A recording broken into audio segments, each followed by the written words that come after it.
aqui algumas coisas para compartilhar com vocês relacionadas a esse tempo, a esse momento. E o tema da mensagem é muito sugestivo. Fake ou fé? Fake ou fé? Repita comigo, fake ou fé? Fala rápido, fake ou fé? Lembrou café, né? Pois é, o tema da mensagem é esse. Fake ou fé? De que lado você vai estar? E aí, pastorzão? Acabou de higienizar suas mãos com álcool gel, tá disponível, tá? Pode ali. Tem aí, tem gente que já tá usando já o tipo de cumprimento aí do TikTok, né? Pá, tem todo um para evitar. Mas, gente, brincadeiras à parte, para descontrair, nós precisamos estar posicionados. Eu quero reverberar aqui a pregação do nosso pastor da manhã, que vai falar sobre fé, sobre coragem, para enfrentar tudo aquilo que vem sobre este tempo. E são tempos de muita informação e tempo também de muita desinformação, não é verdade? Então eu quero falar aqui sobre algumas coisas relacionadas às notícias verdadeiras e falsas, e sobre o nosso posicionamento em fé, a nossa resposta em fé para demandas não só corona ou coronavírus, né?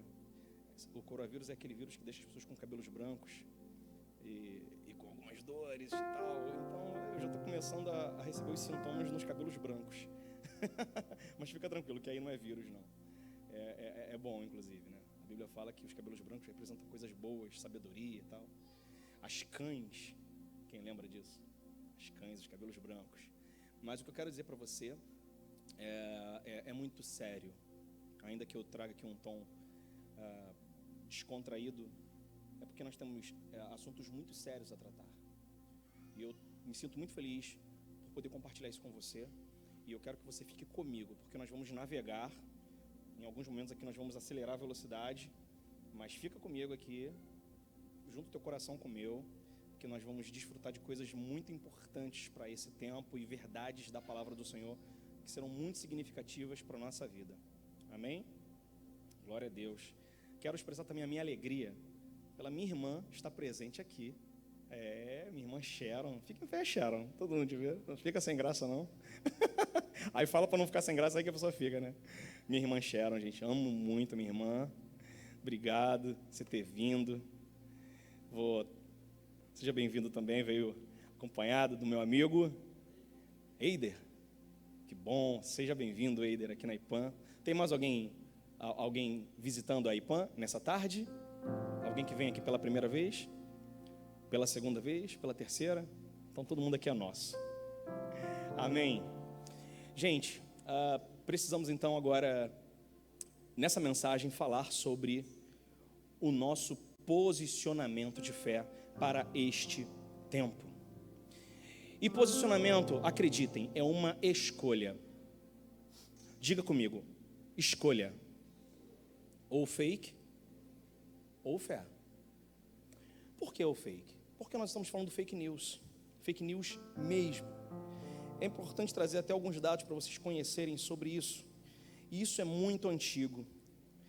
Nós hoje vivemos numa era de informação se levantando a todo tempo.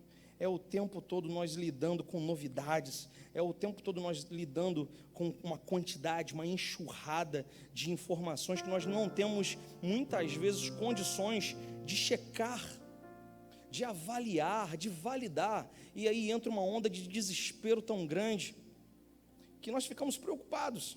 Só para vocês terem noção, alguns estudos relativos à quantidade de conteúdos produzidos na internet. Falando de conteúdos numa estimativa que foi feita para 2014. Em 2014 e 2016, eles já imaginavam que seria uma disruptura no nível da criação de conteúdos disponíveis na internet. O que foi criado entre 2014 e 2016 foi uma quantidade tão absurda de conteúdo que superou tudo aquilo que já havia sido criado anteriormente. A gente está falando de 2016, 2014, 2016. Hoje, nós vivemos níveis exponenciais de criações de conteúdo. E o tempo todo isso está disponível. A internet, ela trouxe uma democratização a informação e também uma democratização, a publicação. O que isso significa? Antes eu precisava ser alguém de muito nome, de muita relevância, eu precisaria estar ligado a uma emissora oficial para poder, através dos meios televisivos, pronunciar notícias para as massas. Isso era uma coisa muito restrita. Hoje eu tenho a internet e eu consigo, com uma rede social, me comunicar com o mundo todo, e dependendo de como eu entre num buraco de minhoca entre os algoritmos da internet, eu posso organicamente alcançar visualizações incríveis, porque eu fui num momento, num horário, numa postagem, numa tag específica. Isso pode acontecer organicamente, mas isso pode ser também impulsionado. Existem empresas especializadas em produzirem esses materiais e contaminarem mesmo, propositalmente, com informações que podem ser verdadeiras ou falsas. Tem uma pesquisa da Universidade de Massachusetts que mostra que as notícias falsas, elas têm 70% mais chance de serem disseminadas do que uma notícia verdadeira. Porque as notícias falsas, elas vêm recheadas de gatilhos mentais. Elas vêm com sensacionalismo, elas vêm com polêmica, elas sempre trazem alardes, elas sempre mexem com a sua emoção. Então, de certa forma, você fica impactado, você fica chocado por essa mensagem, aí ela te afeta de alguma forma que você fala, bom, pela dúvida, pelo sim, pelo não, deixa eu publicar essa informação, e aí você passa o vírus do fake news para outra pessoa. Dando aula na escola bíblica dominical aqui, eu falei rapidamente sobre fake news, e algumas pessoas falaram algumas coisas, falaram assim, nossa, eu tenho alguém da minha família que acreditou piamente que o Rio de Janeiro ia ser inundado por uma onda de 200 metros de altura e tal, e tem gente que acreditou nisso. E quantas pessoas não acreditaram em coisas do tipo? Vocês lembram, em 2014, uma moça lá em São Paulo, que foi feito um retrato falado sobre alguém que fazia magia negra com crianças. Alguém na internet disse, tem alguém que mora no bairro tal, na rua tal, que se parece com essa mulher. E simplesmente foram lá, lincharam a mulher até morrer. A mulher morreu. E tudo isso era baseado numa mentira. Pessoas estão morrendo por isso. Vocês lembram da greve teve uma greve de caminhoneiros em 2011, e essa greve ela também estava ligada a fake news. A greve nem aconteceu, mas muitas pessoas foram para posto de gasolina, fizeram lá mobilizações para estocarem produtos em casa, porque a nossa logística ainda é muito rodoviária no Brasil, e aí as pessoas estocaram produtos em casa por conta de mentiras. Então a gente vê que esse impacto é real, essa informação é verdadeira, e o tempo todo nós estamos lidando com uma quantidade absurda de de informação. E hoje nós precisamos estar atentos. Temos muitas vozes na internet. Temos muita gente falando muita coisa na internet. E nós precisamos observar quem fala. Sabe por quê? Por conta da desinformação. Eu não estou falando agora só de fake news. Estou falando de algo muito sério. Tem muita gente criticando quem está trabalhando. Tem muita gente que está gastando o seu tempo na internet, produzindo conteúdo para criticar pessoas que estão mobilizadas para fazer coisas relevantes. E eu fico pensando o seguinte, meu Deus, que autoridade tem essa pessoa para falar sobre isso? Será que essa pessoa, vamos falar agora dentro do nosso universo cristão, pessoas que se dizem cristãs estão se levantando para criticar outros cristãos que estão fazendo obras na qual, segundo sua perspectiva, seu ponto de vista, elas não concordam com aquelas mobilizações, e aí eles começam a fazer um desserviço. E essas pessoas ganham muita audiência. E eu fico pensando, será que esse cara que está se levantando para fazer esse trabalho, ele tem autoridade, pelo menos na sua igreja local? Será que ele tem pastor? Mas esse cara está tendo voz na internet. E de repente eu e você estamos dando voz para isso. De repente estamos emprestando seus ouvidos para isso. Queridos, precisamos ouvir a voz do pastor. Faça uma leitura correta sobre isso. Os lobos, eles conseguem fazer um uivo que imita o som da flauta usado pelo pastor.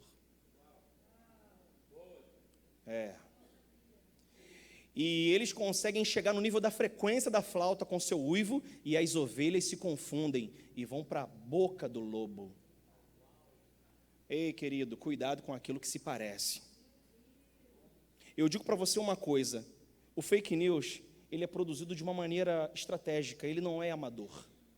O fake news, ele usa informações tendenciosas para um interesse específico, e ele é recheado de meias-verdades.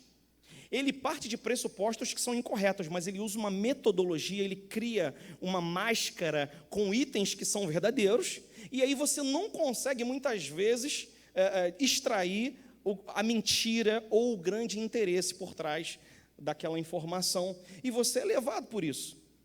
É um trabalho de profissionais.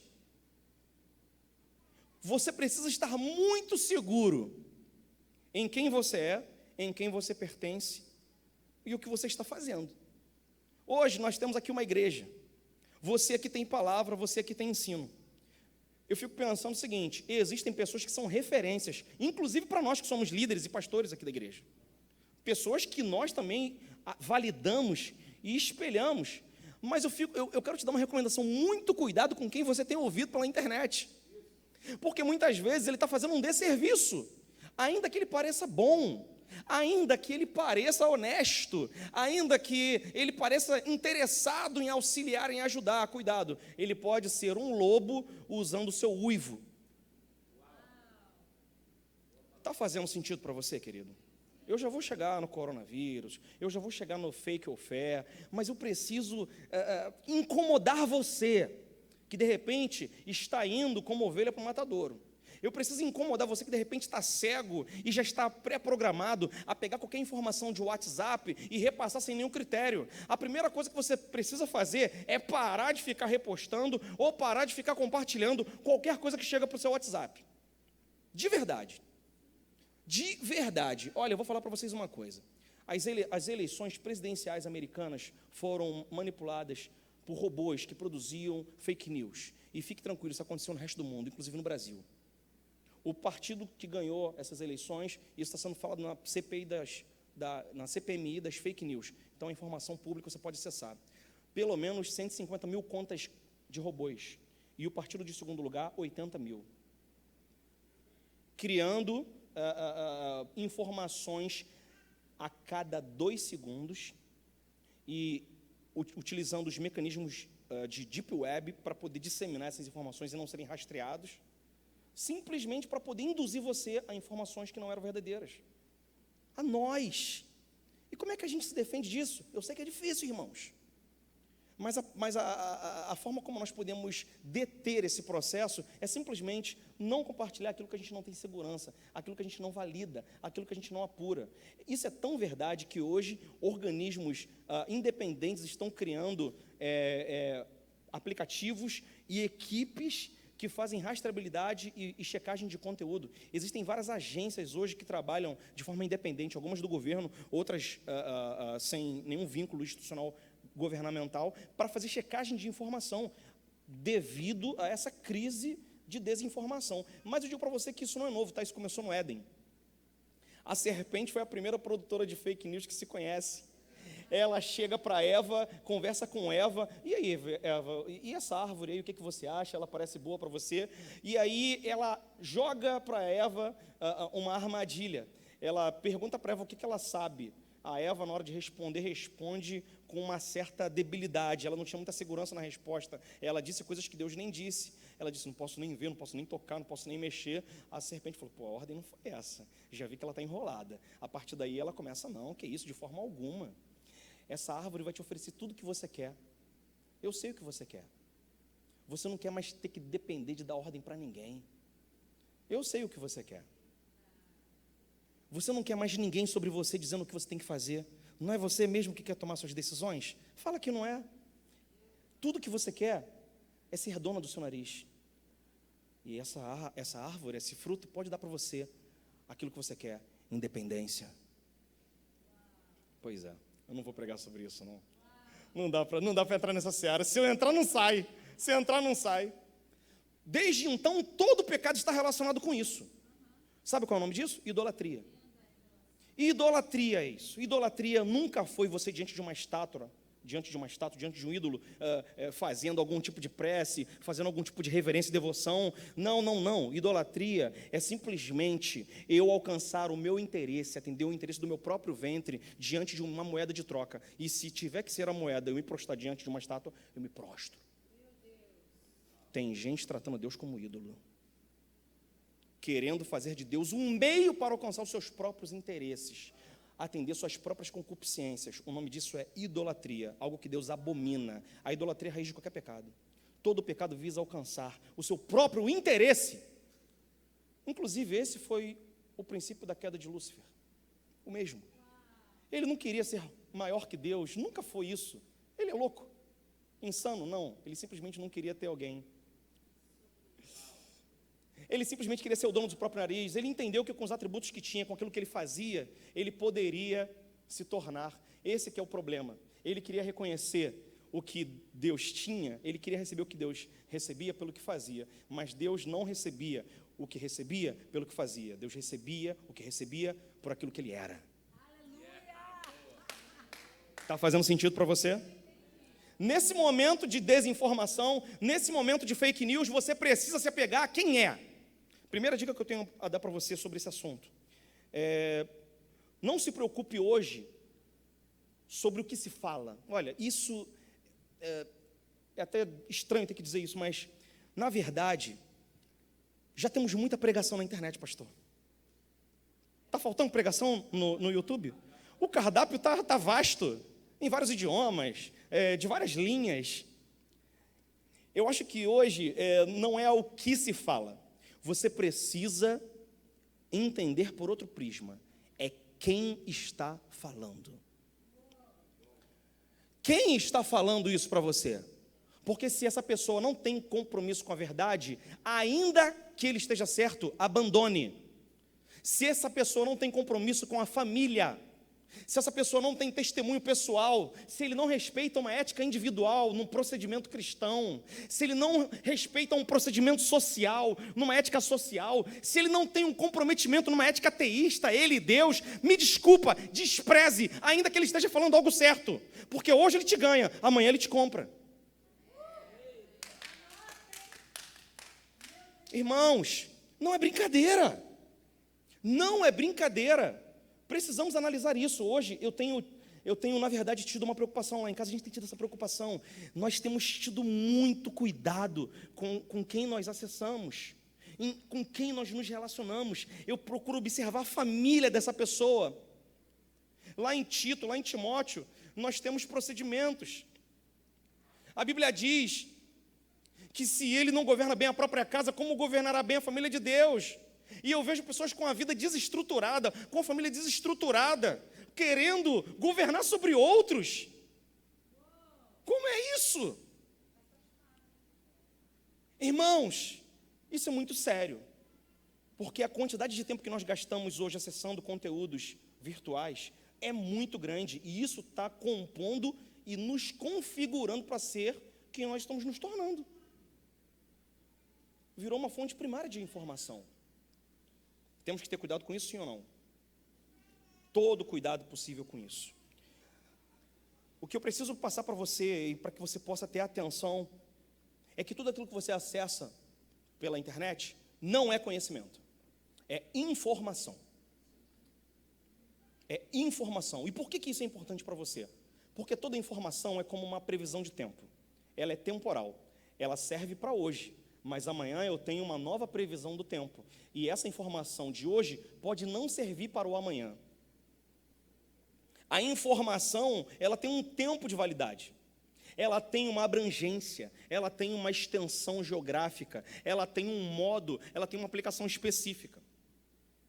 O que eu sei hoje, a informação que me é passada hoje, ela pode não servir para amanhã, mas o conhecimento não. O conhecimento é atemporal. O conhecimento é resultado daquilo que você faz com a informação que você recebe. E me preocupa muito o que estamos fazendo com as informações que temos recebido. E eu digo para você que temos recebido muita coisa que não é palavra. Temos recebido muita coisa que não se sustenta diante das Escrituras. E isso tem composto a nossa forma de pensar. Isso tem composto a nossa forma de decidir. Isso tem composto a nossa forma de elaborar um discurso. Isso tem composto a minha forma de responder às demandas da vida. E muitas vezes eu estou sendo carnal por conta daquilo que está me configurando. E aquilo que eu tenho me exposto. Isso é urgente. Se a minha fonte de informação para virar conhecimento não for a palavra de Deus, eu estou fadado a ser guiado por algum tipo de doutrina humanista ou muitas vezes doutrina de demônios. Fique atento em relação a isso. Pense uma coisa. De repente, você, ao longo da sua vida, por conta dos sofrimentos, por conta de tudo aquilo que você viveu, por conta dos tombos que você tomou, você se tornou uma pessoa muito reativa, ou você se tornou uma pessoa muito desconfiada. Tudo bem, eu entendo a sua dor, mas entenda bem, existe uma resposta bíblica para o seu drama. Existe uma resposta bíblica para a sua situação, e a Bíblia, inclusive, vai te dar caminhos para você aprender o bem que há nesse mal. Amém? Quando nós não nos pautamos pela cosmovisão bíblica, ou seja, a forma de interpretar a vida, se ela não for pautada pela palavra, se ela não for usar a instrumentalidade da palavra, eu usarei a instrumentalidade da carne, com aquilo que eu aprendi de repente com os meus pais, embora eu os ame e os respeite, mas muitas vezes eles estavam mal configurados diante de tudo aquilo que eles viveram, ou a pouca iluminação que eles receberam, sim ou não? Pode ser que eu esteja me guiando por aquilo que eu tenho tomado de conselhos com pessoas que não são santas, ou inclusive não são pessoas habilitadas, não são autoridades naquilo. De repente, eu quero montar um negócio, crio uma empresa e eu vou me aconselhar com um cara que eu gosto muito dele, é uma pessoa da minha máxima confiança, mas já quebrou 4 vezes. Qual o conselho que ele vai me dar? Ele não tem autoridade nesse assunto. Entende o que eu estou falando? Muitas vezes nós estamos mal orientados porque estamos comendo muito mal. E estamos nos embolando nesse caminho. Eu preciso que você entenda a importância de nós nos pautarmos pela Escritura, nos pautarmos pela palavra. Isso vai nos compor, vai nos configurar para lidar com a dinâmica da vida em seus diversos aspectos. Como que eu consigo abandonar a mentira? Como que eu consigo iniciar esse processo de abandonar o fake e me apegar à verdade? Quando eu conheço a verdade, e essa verdade me liberta. Essa verdade é uma pessoa, Jesus Cristo. E Jesus Cristo me leva para um caminho. Jesus Cristo, ele me leva para um caminho de descoberta e redescoberta. E ele me torna um ministro da reconciliação. Aquele que vai agora, um agente na sociedade que vai reconectar de volta para Deus tudo aquilo que se perdeu, tudo aquilo que está perdido. Eu digo para você, as instituições estão perdidas, a família está perdida, num contexto geral diante da sociedade, a educação, os relacionamentos empresariais, até mesmo os próprios relacionamentos jurídicos, a política, e tudo isso foi criado por quem, gente? Tudo isso veio de um ordenamento divino para que as coisas se sustentem e evoluam e cresçam. Mas o homem tem dado uma direção diversa. Então não é porque o homem tem dirigido errado e dirigido mal as instituições que elas deixaram de ser divinas. Entendem o que eu digo? Não é porque hoje a escola deveria estar ensinando sobre princípios de família e de repente está ensinando sobre princípios de perversão à família, que a escola deixou de ser algo ruim e algo divino. Ao contrário, eu vejo a educação em todo o processo da formação do povo hebreu. O papel do pai, o papel da mulher, o papel do marido em relação à mulher, no sentido da instrução, Deus deixando um conceito e um princípio, onde a família é fundamental em todo esse processo. Mas se eu não tenho uma cosmovisão bíblica, eu vou ter uma outra cosmovisão. Ela vai estar pautada provavelmente em alguém. Ela vai estar pautada provavelmente ou em Paulo Freire, que acerta muito, mas erra muito. Você vai estar pautado pelo menos, vai estar em algum tipo de outra escola filosófica. E tudo isso é ruim? Não que seja ruim, mas é incompleto, não responde todos os dramas, todas as questões da nossa vida. A palavra do Senhor é plena, e é por isso que nós temos que nos apegar a ela. Tudo que você faz fora da palavra, por mais que seja parcialmente bom, será incompleto. Isso precisa mexer com a gente, a ponto de nos deixar preocupados se nós estamos na nossa vida conduzindo ela por um caminho reto, ou se ela está, se nós estamos em dúvida. Muitas vezes nós queremos reduzir os assuntos cristãos a situações eclesiásticas. Igreja, não. Eu preciso estar muito bem adestrado na Bíblia para me relacionar com as circunstâncias igreja. Eu, liderança, o local onde eu sou voluntário, eu e os irmãos, mas dentro de casa, dentro de casa é outra coisa. Na empresa, eu tenho que ali me dobrar. Se eu não sonegar o imposto, eu não consigo ter lucro.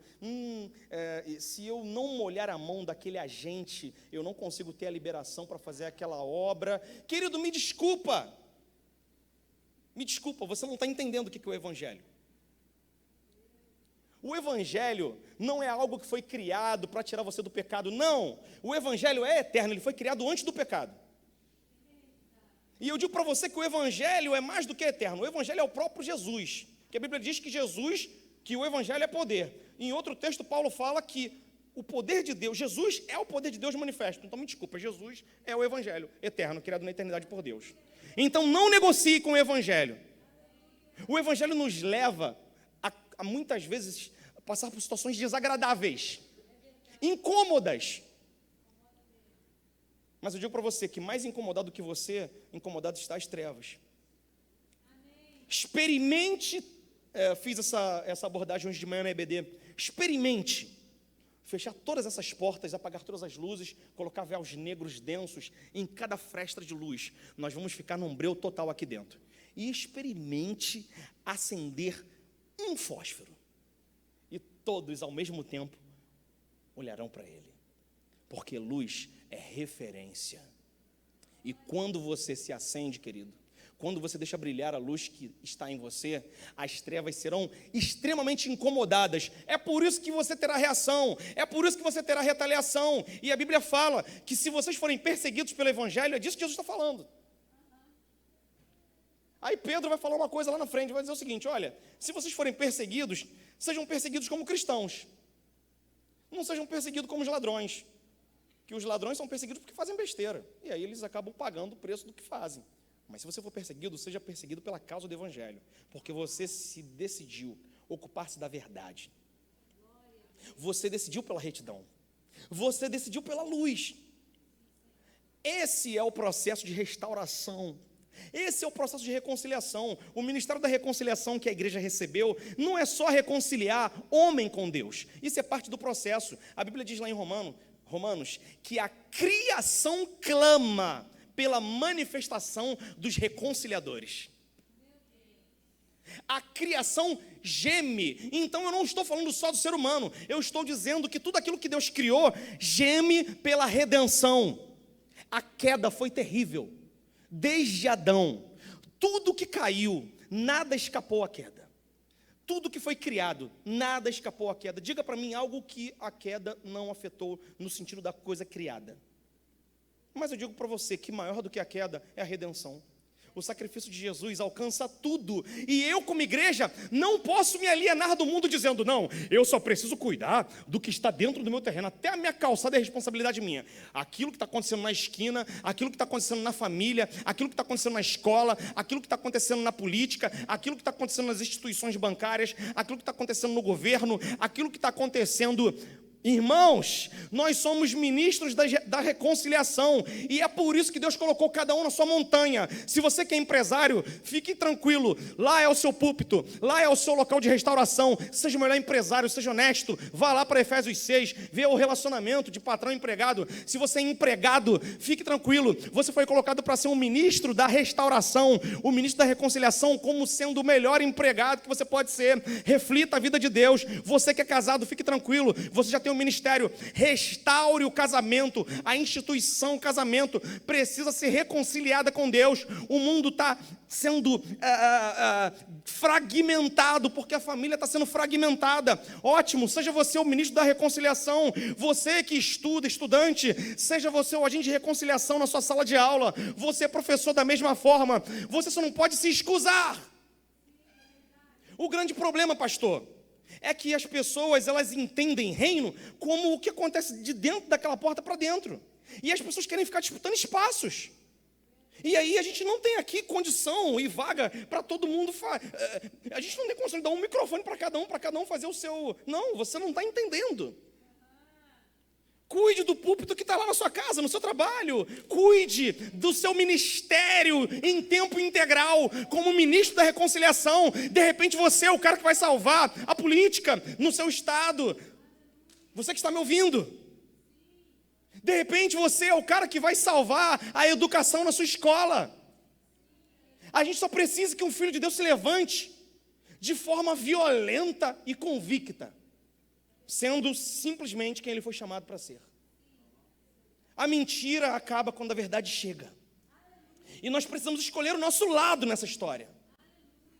Aleluia. Eu preciso transformar tudo aquilo que chega a mim como informação em conhecimento. E o conhecimento passa por um processo de análise. Eu introjeto dentro de mim essa informação, eu analiso, eu debato com essa informação no sentido de analisar verdades, possibilidades, arranjos. Quando eu assimilo e admito ela como verdade para mim, aquilo se torna parte de mim, e eu agora exponho isso através do meu comportamento. Esse é um ciclo necessário que a palavra de Deus deve fazer, e aqui você tem segurança. E aqui você pode receber uma palavra de Deus para a sua vida.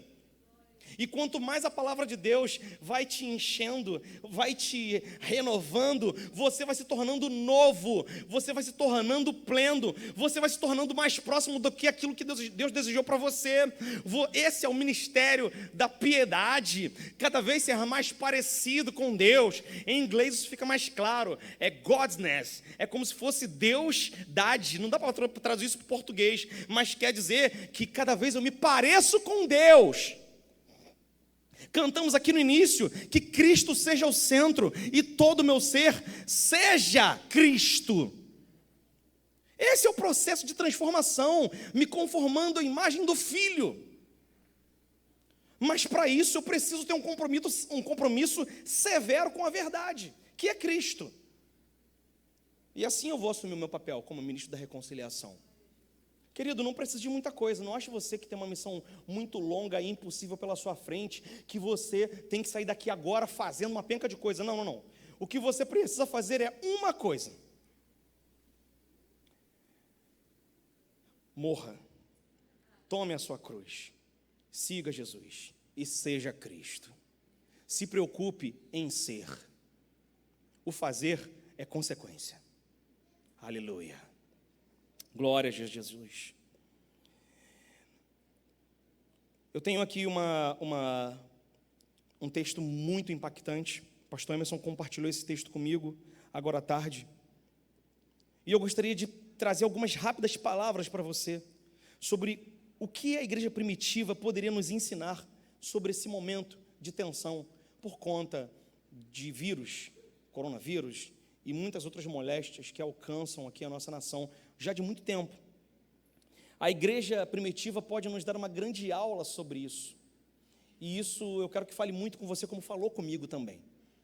Nós temos, como igreja, um papel muito grande diante da sociedade.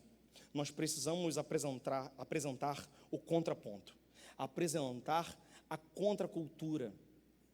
O mundo está em desordem. Desde a queda nós vemos essa desordem.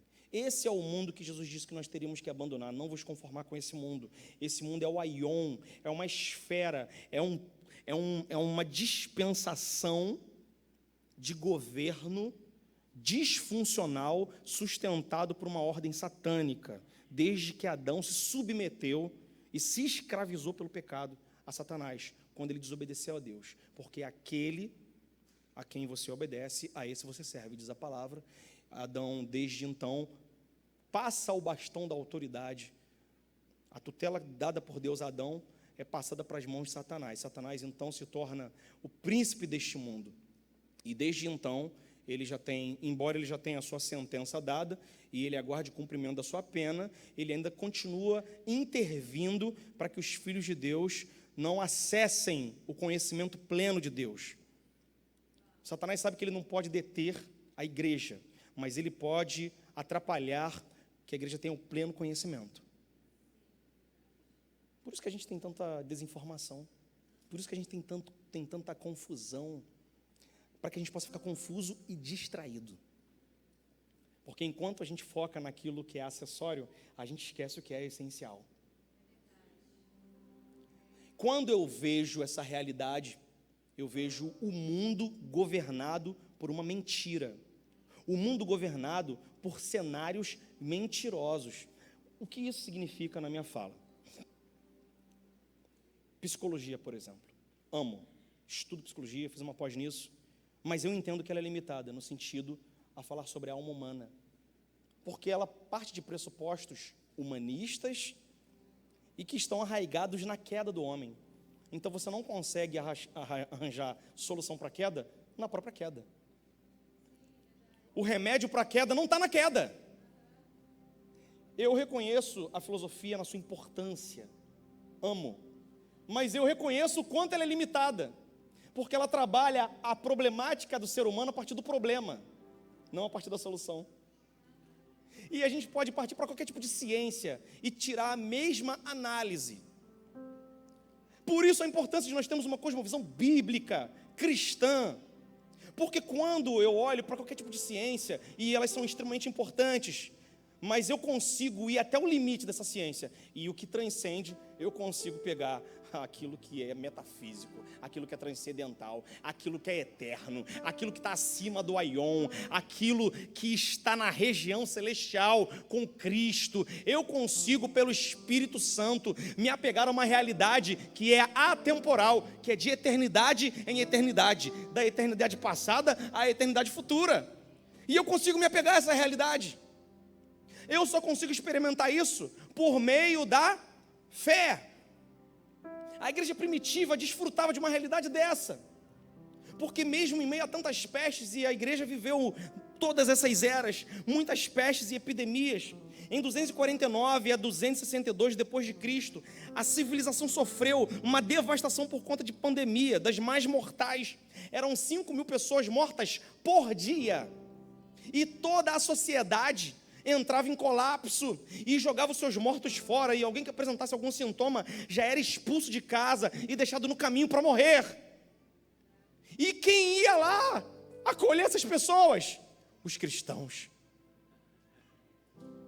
E quem ia lá se expor ao risco de pegar também a epidemia? Os cristãos.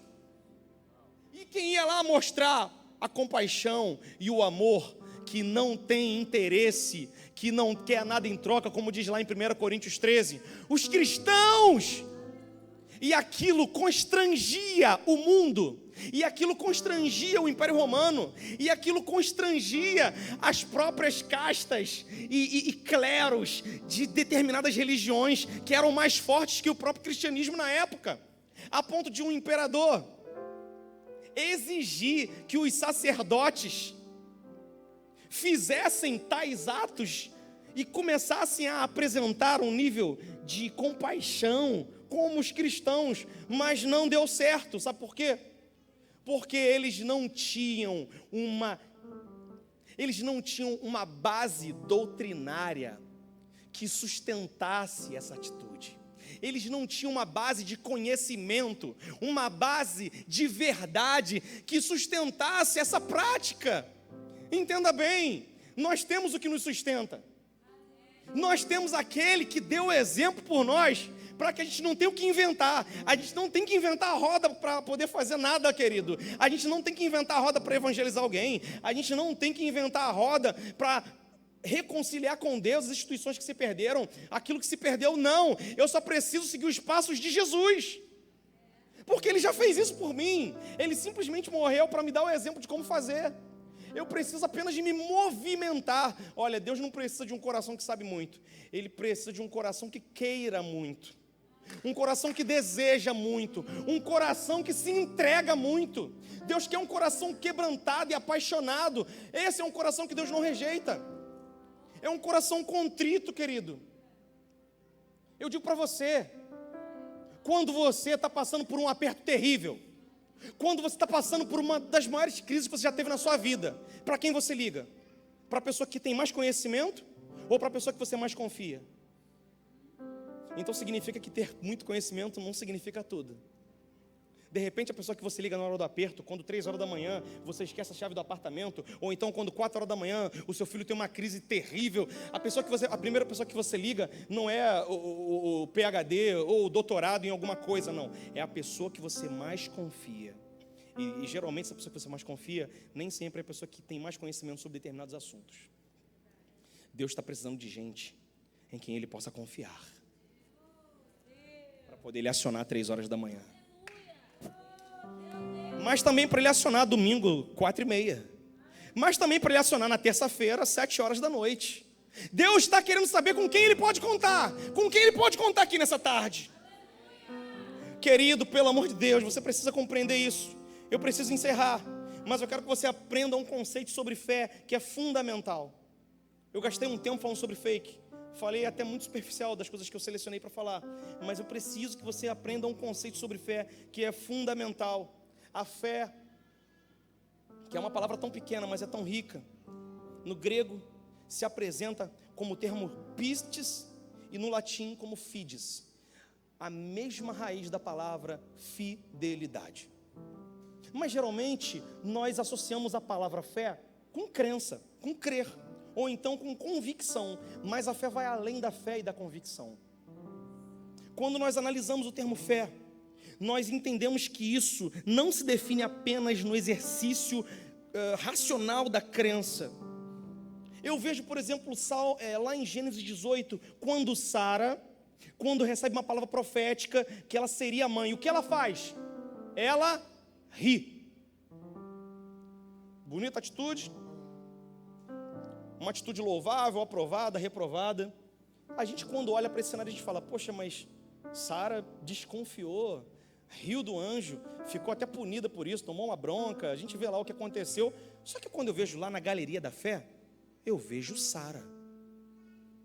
O que aconteceu nessa história? Outro caso. Case 2, Pedro. Eu vejo Pedro chegando para Jesus. Eu vejo Jesus falando para Pedro, Pedro, antes que o galo cante, quem conhece a história? Pois é, Pedro nega Jesus 3 vezes. E sabe o que eu vejo Jesus falando para Pedro? Meu Deus do céu, apacenta as minhas ovelhas. Jesus chega para um cara que negou 3 vezes e diz, apacenta as minhas ovelhas. Querido, eu digo para você que eu fiquei em crise. Eu comecei a questionar isso. Falei, Senhor, me mostra o que eu ainda não sei. Me ensina o que eu ainda não estou enxergando. E aí Deus conseguiu me permitir, na minha pequenez, abrir os olhos e enxergar uma beleza profunda no que tange a fé. Ainda que Pedro tenha negado, ele continuou. Fidelidade não é só declarar. Fidelidade é continuar. A verdadeira fé não se demonstra por lábios que falam coisas que não cumprem. A verdadeira fé está em perseverar, em continuar. Fidelidade é não desistir, ainda que você exponha a sua humanidade e fale na sua humanidade. Mas se você persevera, se você se mantém firme, oh querido, Deus vai olhar, é fiel, é fiel. Filho, eu entendo a sua humanidade, mas eu entendo que você é fiel. Quando Jesus chega para Pedro e pergunta, tu me amas, Pedro? Tu me amas, Pedro? Ele não está dizendo para Pedro, eu estou aqui expondo o teu pecado, eu estou expondo aqui a tua fraqueza. Não, ele está dizendo para Pedro o seguinte, filho, eu estou entendendo você, eu entendo você, Pedro. Eu quero dizer que independente de você não ter conseguido se manter por um tempo, você continuou e você será digno de apacentar as minhas ovelhas. Nunca foi para expor Pedro, mas foi para dizer, Pedro, você é digno de confiança. Você é um apóstolo do Cordeiro.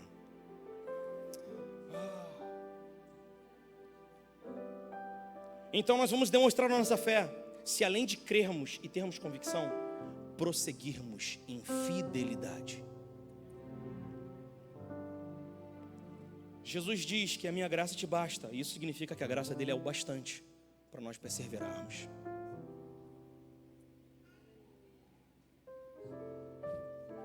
Tito 2,11 diz que a graça se mostrou salvadora e capacitadora para lidar com as circunstâncias da vida. O tempo todo a gente discute sobre graça. E a gente fica discutindo aqui assunto de hipergraça. O pastor o tempo todo está tendo que gastar o tempo dele aqui para falar sobre isso, porque ele sabe como isso tem nos afetado na mentalidade, os danos que estão causando na igreja. Mas eu fico pensando nesses pregadores da hipergraça, o que eles fizeram com Tito 2,11, que diz que a graça ela não é só para salvar, ela também é para capacitar a viver as questões cotidianas da vida. Ei, calma aí, se eu não precisasse me preocupar com o meu comportamento, porque tudo já foi resolvido, eu não precisava de uma graça que também me capacitasse a viver de maneira adequada, porque eu posso viver de maneira desadequada, porque eu posso viver de maneira reprovável. Então a graça de Deus nos sustenta, ela nos sustenta nessa condição. A graça de Deus, ela é fundamental para nós mantermos a nossa fé. E quanto a isso, eu preciso encerrar, mas eu quero dizer uma coisa para você. Em Romanos 10:17, diz que devemos considerar o que Cristo disse. Considerar o que Cristo disse, eu lembro daquela situação da mãe, que sempre fala para você o seguinte. Lembre-se agora quando você era adolescente, criança, você deve ter ouvido muito isso como eu também ouvi, até pela fase de imaturidade, normal. Você não escuta o que eu te falo, você nunca me ouve. Isso é papo ou não é papo de mãe? Eu te falei, eu disse para você, você não me escuta, o teu problema é que tu não me ouve. Quantos aqui já não ouviram isso dos seus pais? Não é verdade? Quando eu vejo esse texto, eu percebo o quanto nós devemos considerar as palavras de Jesus. Romanos 10:8 diz assim: mas o que diz então? Que a fé, ela está junto de mim, na minha boca e no meu coração. Esta é a palavra de fé que nós pregamos, a saber, que se com a tua boca confessares ao Senhor Jesus, e em teu coração creres que Deus o ressuscitou dentre os mortos, serás salvo, visto que com o coração se crê para a justiça, e com a boca se faz confissão para a salvação. Porque a Escritura diz que todo aquele que crer não será confundido. Oh, aleluia! Porquanto não há diferença entre judeu e grego, porque um mesmo é Senhor de todos, rico para com todos os que o invocam, porque todo aquele que invocar o nome do Senhor será salvo. Mas como invocarão em quem não creram? E como crerão naquele de quem não ouviram? E como ouvirão se não há quem pregue?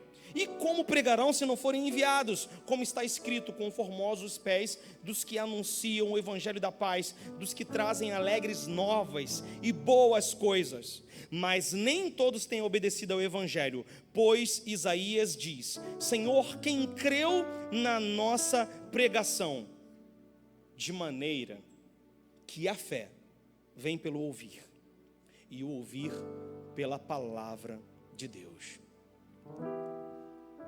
Queridos, os nossos ouvidos precisam estar alinhados e adestrados para ouvir não só a palavra de Deus, mas ouvir pela palavra de Deus.